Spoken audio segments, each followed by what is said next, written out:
All right, guys, it is time to read from our close readers. So go ahead and get them out and turn to page 92.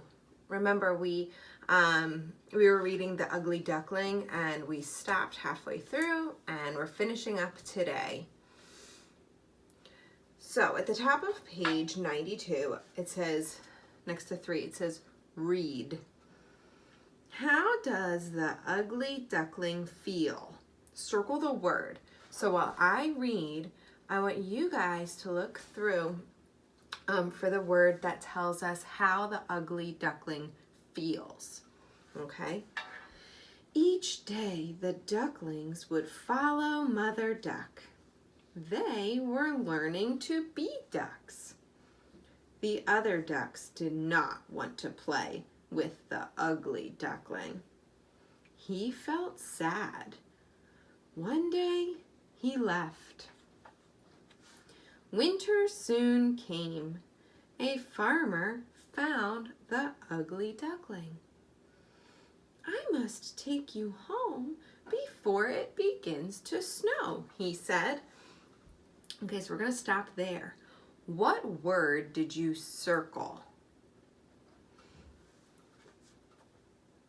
Towards the end of that first paragraph, you should have circled the word sad. It says he felt sad. It does. It feels sad when you don't belong, right? All right, so let's go down to number 4. It says reread. Where does the farmer take the ugly duckling? Write it below. So I am going to reread this page, and then you're going to write down where the farmer takes the duckling in the space below. Each day, the ducklings would follow Mother Duck. They were learning to be ducks. The other ducks did not want to play with the ugly duckling. He felt sad. One day, he left. Winter soon came. A farmer found the ugly duckling. I must take you home before it begins to snow, he said. So where did the farmer take the duckling? It says that the farmer took him home, right? So you can pause the video while you go ahead and write the farmer takes him home in the space underneath number 4. All right, now on the next page, it says number 5, read. Underline the sentence that tells what happens to the swans at the end of the story. When spring came, the farmer took the duckling to a pond. The duckling saw himself in the water. He felt like many years had passed. He had changed. Now he knew he was not an ugly duckling. He was a young swan. He and the other swans lived happily ever after.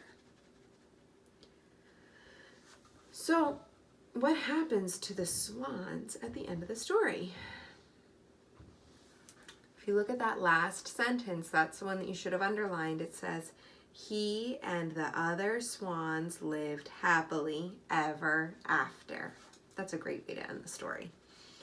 All right, so now at the very bottom it says short response.